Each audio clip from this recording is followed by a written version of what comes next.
Consiste en valorar el nivel, grado y gravedad de los mismos, a partir de criterios o valores definidos tanto para la probabilidad o frecuencia de ocurrencia como para la severidad o gravedad de las consecuencias. Ahora bien, ¿qué métodos de evaluación de riesgos existen?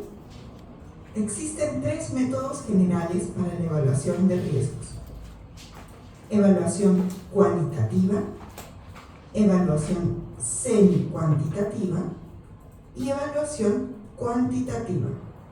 Veamos cada uno. Evaluación cualitativa. Este método evalúa los riesgos utilizando criterios de probabilidad y severidad netamente cualitativos, como son la probabilidad, que puede ser baja, media, alta; la severidad, que también puede ser baja, media, alta.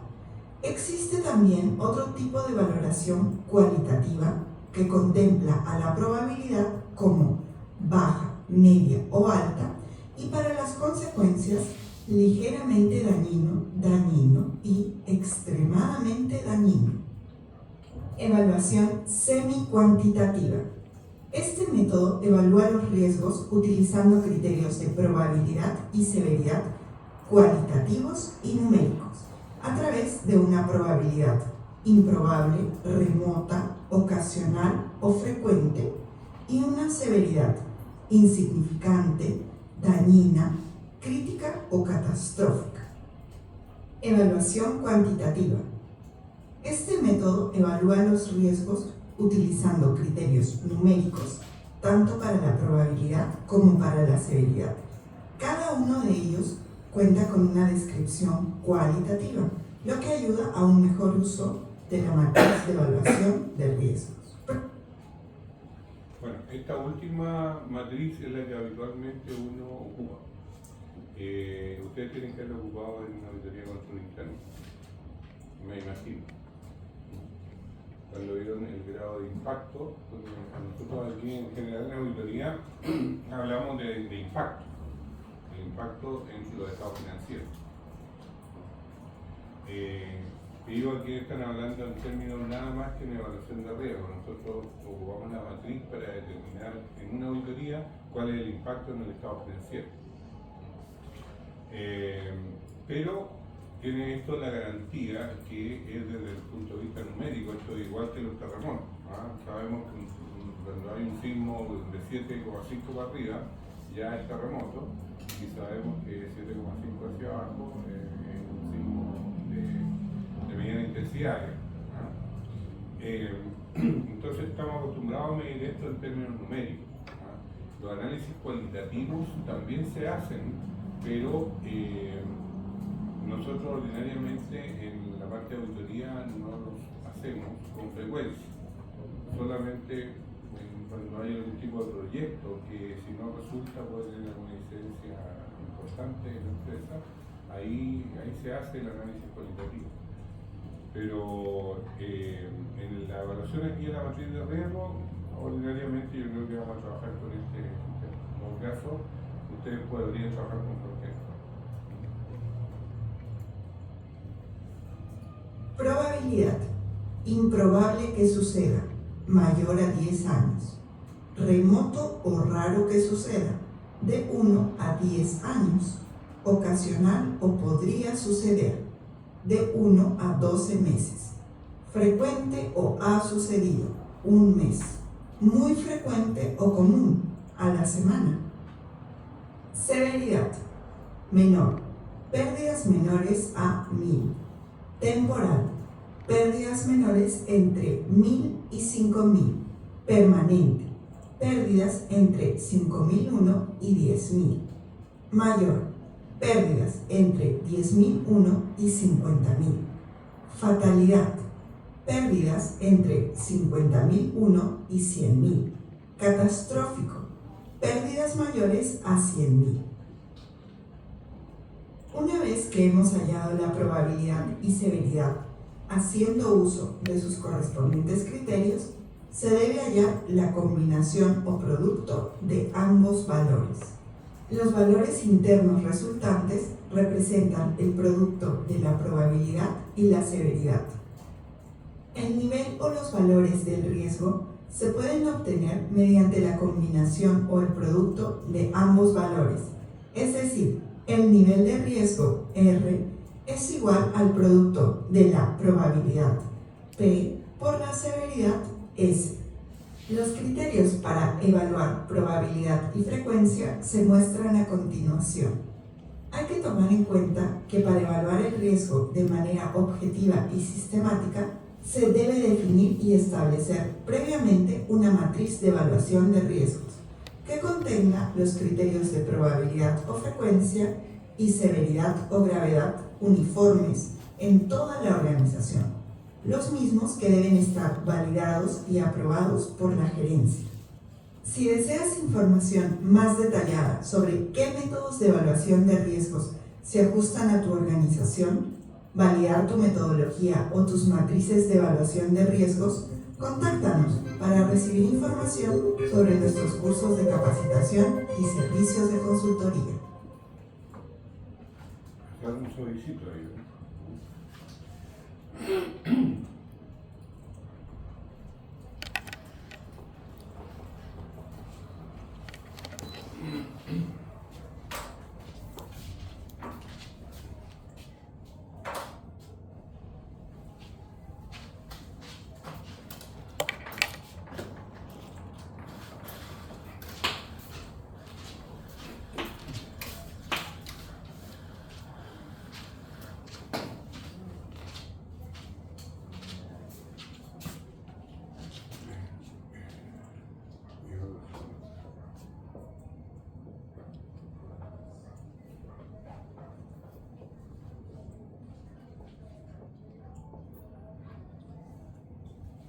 Ya, vamos a ver, en el caso de la evaluación de riesgo, vamos a ver la aplicación de lo que acabamos de ver en relación a la parte del riesgo de una organización relacionado con nuestra profesión, con la auditoría. Nosotros tenemos ahí, siguiendo con el caso, con los casos, ¿se acuerdan los casos que vimos? Había problemas con el arqueo en uno, en el otro había un problema con el inventario de existencia, en el otro con el inventario de tío fijo. Estos eran más o menos los tres casos. Vamos a evaluar el riesgo en una empresa, el riesgo de fraude. El riesgo de fraude. Ese es el riesgo que vamos a evaluar.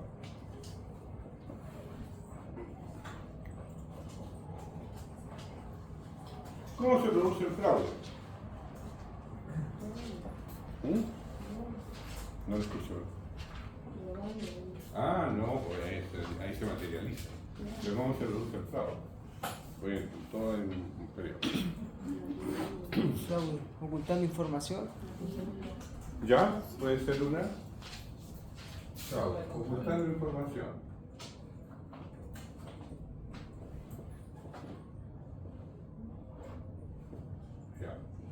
Otro elemento.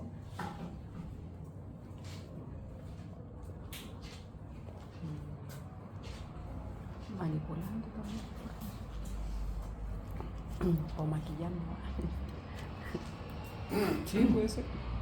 Pero es como lo mismo que ocultar. No se le ocurre nada. Supongamos que ustedes van a hacer la evaluación de riesgo de fraude en una empresa. ¿Qué deberían considerar?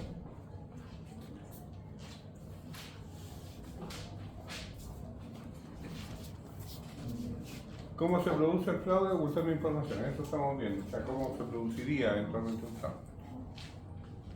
Tenemos ese un primer elemento. Después vamos a ver cuál es más importante que otro. La falta de control. Ya. Falta de control.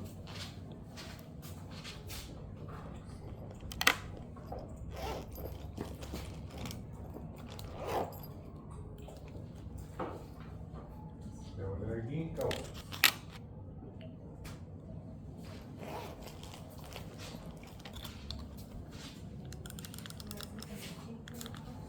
¿Otro? No, las causas para que se produzca un fraude, en este caso son ocultando información, falta de control. ¿Qué más?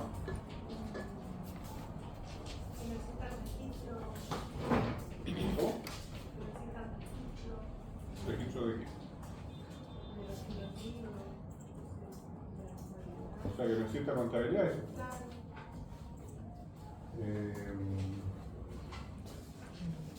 Sin contabilidad, vamos a poner aquí lo que se llama extremo. Porque ahí estamos en extremo. El problema aquí es que el fraude se produce cuando hay contabilidad, cuando teóricamente hay control, y cuando hay información analítica.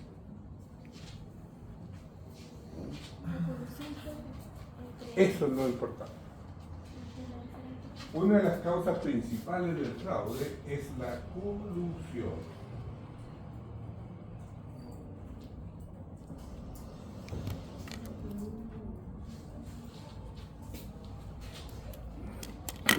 Pero ¿cuál es el problema que tenemos con la colusión? Bueno, ¿saben lo que es una colusión? En que dos personas se ponen de acuerdo para defraudar a la empresa. Ahí se produce una colusión.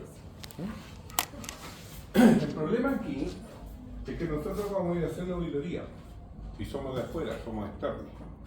¿Cómo nos damos cuenta que hay colusión?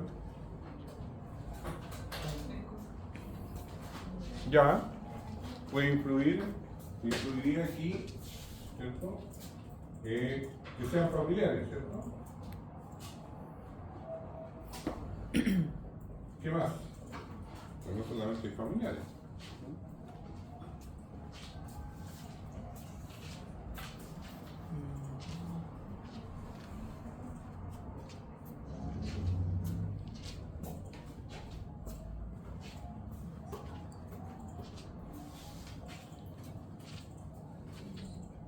Tomemos cualquier caso. Tenemos aquí una gama de situaciones, cosa de mirar las noticias. Veamos cómo se produce el problema. Vínculos familiares, ese es un elemento. ¿Cuál sería otro?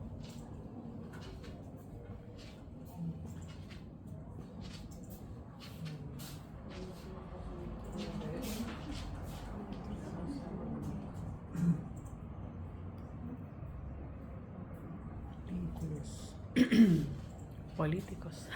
Correcto.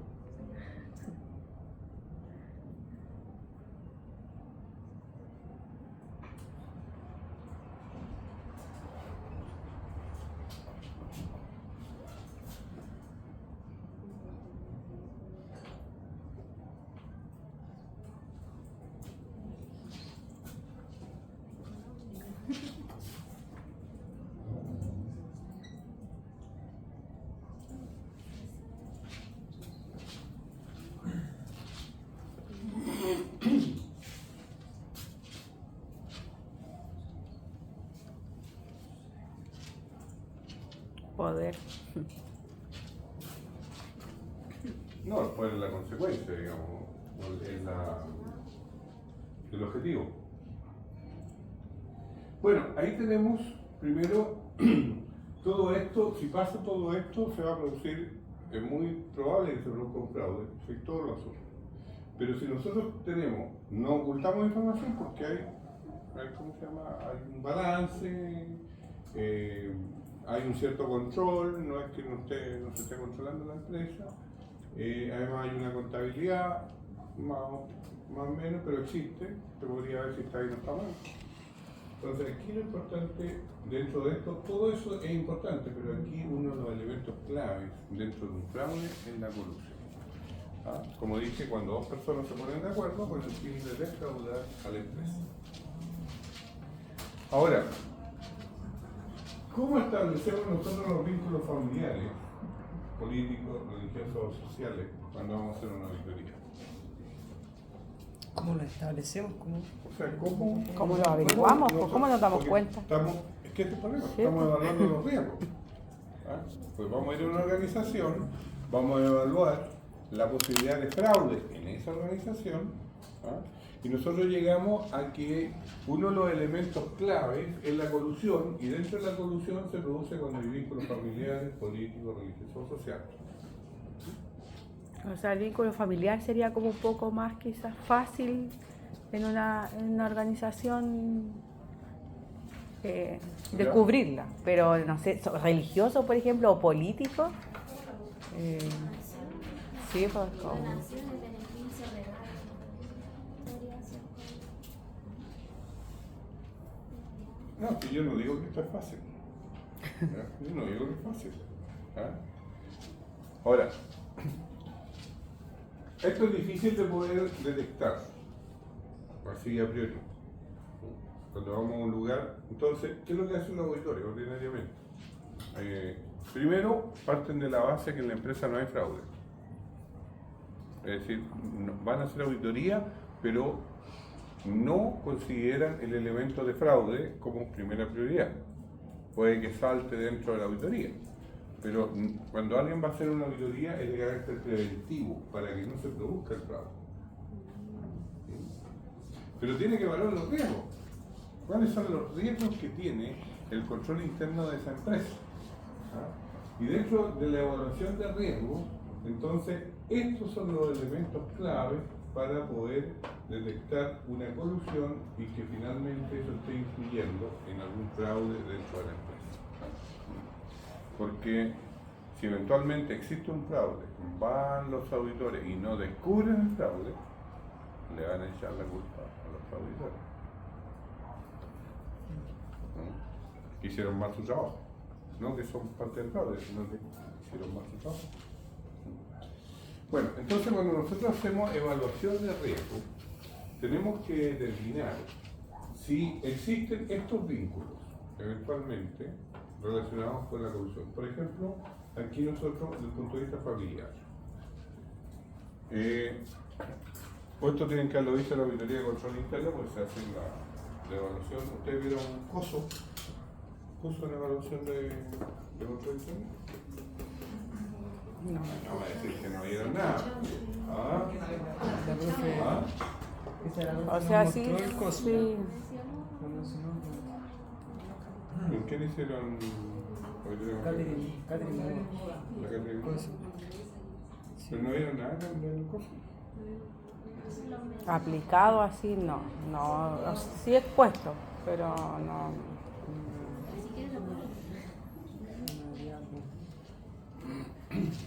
A ver. Lo que pasa es que en las grandes empresas es obligatorio para las grandes empresas, sobre todo las que transan en bolsa, es obligatorio que el control interno sea de cargo de ellos. Es decir, los auditores no se hacen cargo del control interno, sino que lo evalúan. Y por eso estamos evaluando riesgos. Entonces, nosotros tenemos que evaluar el riesgo que tiene ese control interno que tiene la empresa. De hecho, en las empresas que transan en bolsa, ellos tienen un departamento de auditoría, Contraloría Interna o Auditoría Interna, porque están obligados a tener un control sobre las operaciones de la empresa. Eso es por norma, ¿no? Legal. Entonces, para estos efectos, cuando los auditores llegan, lo que hace es evaluar ese control interno que tiene ese departamento de auditoría. Pero ellos no se hacen cargo del control, se hacen cargo de evaluar si ese control funciona o no funciona. ¿No? Bueno, esa responsabilidad y la forma de hacerlo está en el COSO. Los procedimientos ahí relacionados con el control interno de una empresa. La verdad es que eso da como para varias sesiones para hablar del COSO, y existe otro sistema que es para las empresas bancarias, que es el SOX, SOX, que es ¿cómo se llama? Que son las iniciales de los congresistas norteamericanos que crearon esa enmienda para que se pudiera operar bajo esas normas. ¿Por qué es importante esto? Porque si alguna vez a ustedes les toca trabajar en alguna empresa que es filial de una empresa norteamericana que es de carácter financiero, van a aplicar el SOX, no van a aplicar el COSO, van a aplicar el SOX, que es un asunto especial relacionado con Estados Unidos. Bueno, eso es como cultura general. más allá no puedo meterme en el tema de ustedes, no podemos estar de nuevo en el tema, pero sí lo podemos conversar. Bueno, nosotros en gestión de riesgo tenemos que saber cómo evaluar esto. Y dentro de una de las cosas que vamos a detectar dentro de los procedimientos es si las relaciones que se dan al interior de la organización, en el caso familiares, están afectando los procedimientos. Por ejemplo, supongamos que quien realiza el pago a proveedores, quien autoriza el pago a proveedores, es familiar de quien hace la transferencia.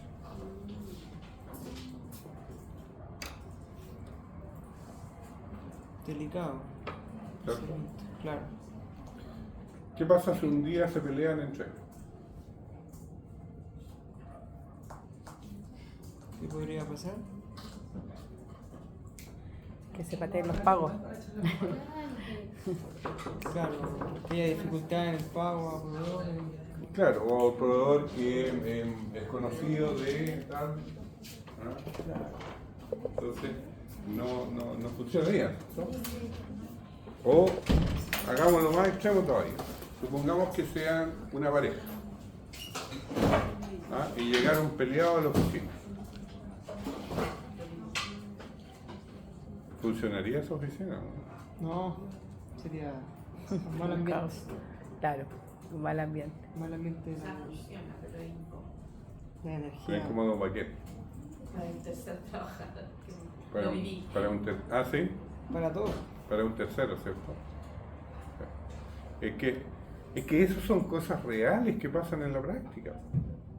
Y nosotros cuando llegamos a hacer auditoría y tenemos que evaluar riesgo, tenemos que entrar en el mundo real, no en el mundo ficticio, ¿no?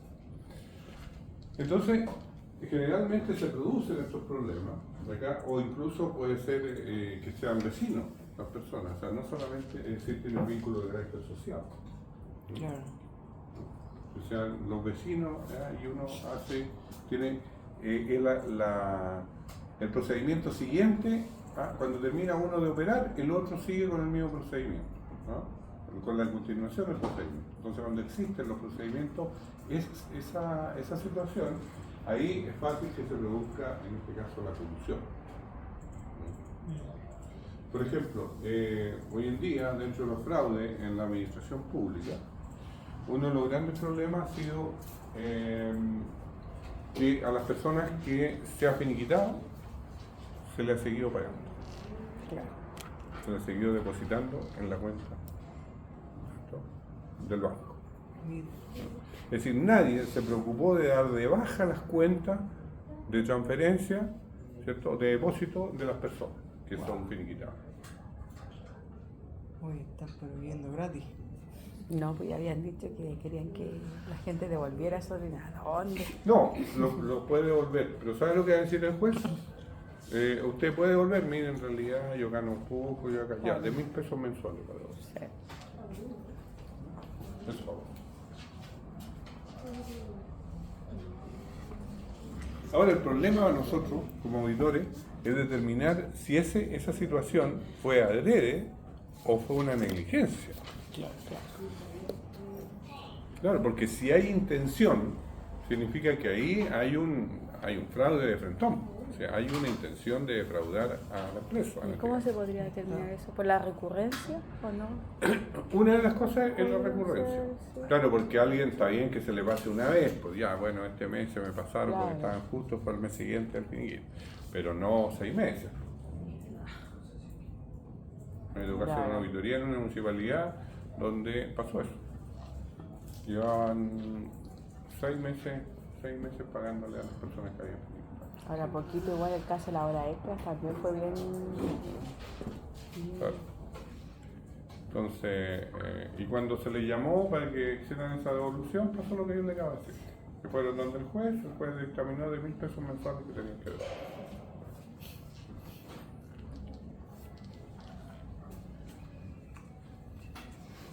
Pero se fue el departamento completo, ¿sí? ¿Mm? Fue el departamento de recursos humanos completito. Del jefe va todo.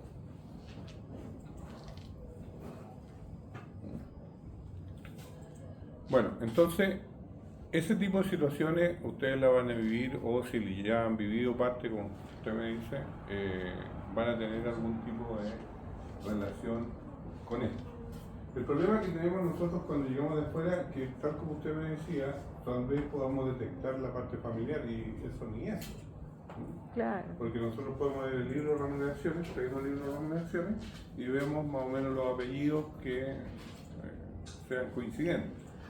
Y luego preguntar qué función realiza una persona y qué función realiza la otra. Con las declaraciones. ¿Declaraciones de qué? Que hay unas empresas que te piden declarar si tienen algún familiar trabajando en Claro, claro. Bueno, a nosotros nos piden aquí. A veces con los proveedores también pasa eso, que hacen declaraciones que uno no tiene... Que no tiene interés comprometido. Sí, intereses comprometidos con la empresa. En empresas grandes ordinariamente se hace. Pero hay otras que no. Sí. No pasa. Y bueno, hoy en día, debido a la corrupción que hay desgraciadamente en toda acción que se desarrolla,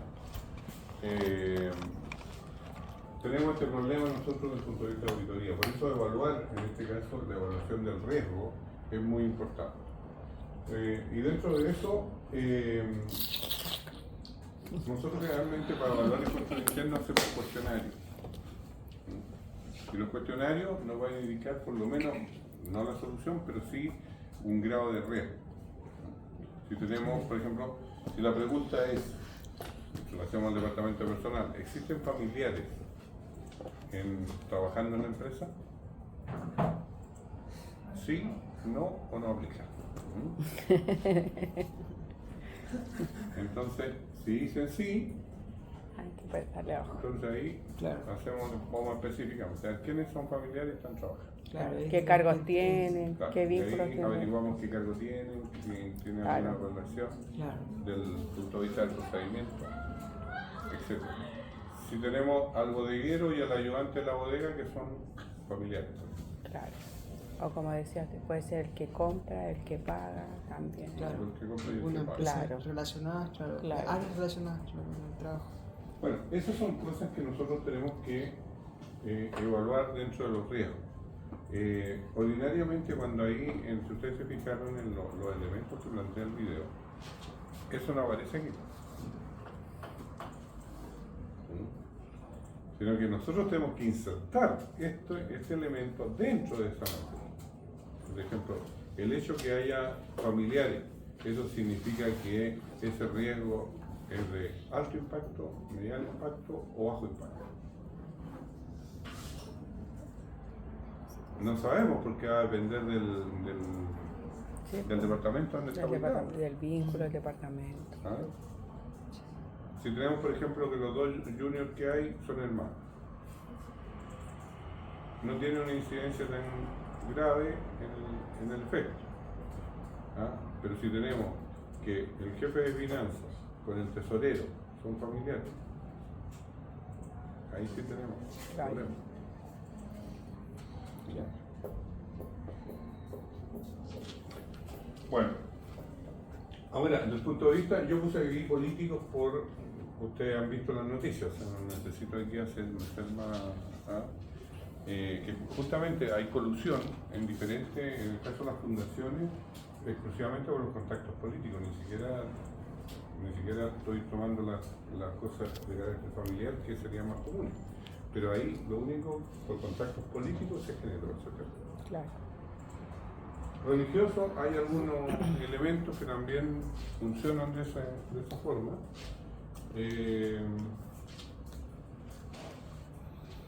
Y hay una empresa grande que se produjo una situación así. No, en este minuto, no lo voy a nombrar, pero en el caso de los sociales, lo que eso también es muy común. Claro, los vecinos. que Claro, dicen. los vecinos que juegan en el mismo club Tipo deportivo, amigos, ¿cierto? claro. En el club de Rayo por la Corta. Entonces, eso también genera este tipo de cosas. Nosotros, entonces, cuando evaluamos riesgo, tenemos que tener presente Nosotros no vamos a descubrir el fraude, recuerda. Nosotros no vamos a ir a descubrir el fraude, pero sí tenemos que tenerlo presente cuando hacemos la evaluación del riesgo del control interno en la empresa. ¿Sí? Esa es la idea.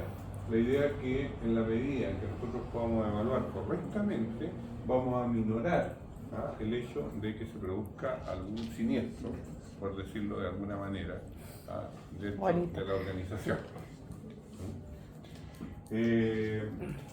Hoy día tenemos situaciones graves dentro de la economía, como el caso Falabella, por ejemplo. ¿Hay alguien que trabaja en Falabella? ¿Por trabajar? El José. Trabajaba. El José trabaja en Falabella. Ahora sí, sí. pues no ¿Cómo? está. José Mella. No, pero no está. ¿No Un está? compañero, pero no está. ¿Sí? Sí. Entonces, también, se fija, esa es una empresa familiar. Falabella es una empresa familiar. Y ahí justamente diferencias de carácter familiar generaron un problema. En el caso de ITES, que es otra empresa, también se murió el dueño y bueno, los herederos no hayan qué hacer con la empresa. Son cosas, el problema de la estructura familiar es que si el papá es el gerente, el hijo es el gerente de finanzas, la hija es la gerenta de marketing, por ejemplo, ¿ven al papá como gerente general o lo ven como papá? Como ¿Qué papá. opinan ustedes? Como papá. ¿Y qué pasa con las decisiones? Si el gerente dice, sabe, necesito que hagan A o B, ¿se toman de esa forma o no? ¿Ah? ¿Puede que sí o no? ¿Sí?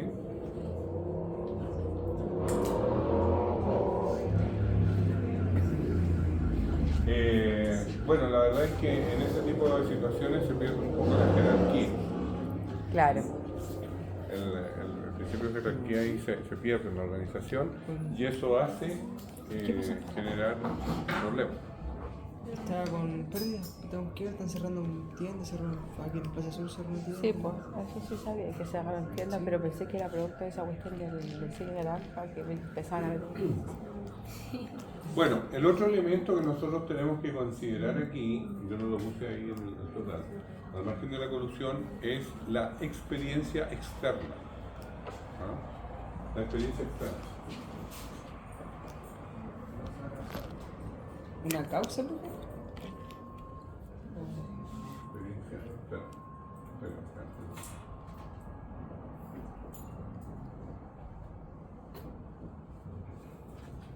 La experiencia externa, es decir, si usted ve que en una empresa del mismo rubro se produjo un fraude, ¿ah?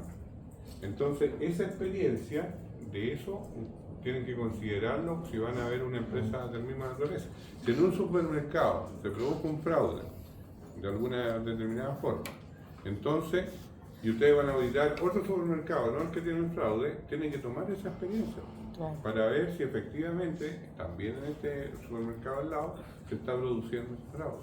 Claro, sirve como antecedente. Exacto. Entonces también hay que tomar la experiencia técnica para poder evaluar el riesgo. A eso me estoy. Sí. No, y aquí han habido grandes problemas. ¿Alguien trabaja en el líder aquí? Pero diga nomás, profe, si no importa que trabajemos. No, el líder en un periodo, creo que fue en diciembre, no me acuerdo el mes específicamente, se equivocó en los precios. Entonces, por ejemplo, tomemos el caso, el jugo de naranja, que era de un 1,5 litros, que valía 3.000 pesos, lo marcaron en el supermercado a 5.800 pesos. Claro, pero todo. Entonces, el que valía 4.000 valía 8.000. De ese orden. Entonces, de ese tema. Entonces, ¿qué pasó? Primero, la gente compraba el producto y después, cuando veía la boleta, devolvía el producto.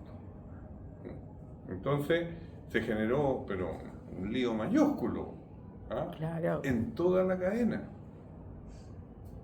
toda la cadena. Entonces, ahora, el error ahí, porque ¿cuál es el riesgo ahí? Que el cliente diga, oye, sabe, mire, esto, la verdad es que esto es un robo, sencillamente me cambio y voy a comprar. La pérdida de Nunca clientes. hablamos, Claro. Nunca hablamos. Entonces, ahí hay un riesgo en la gestión. ¿Ah?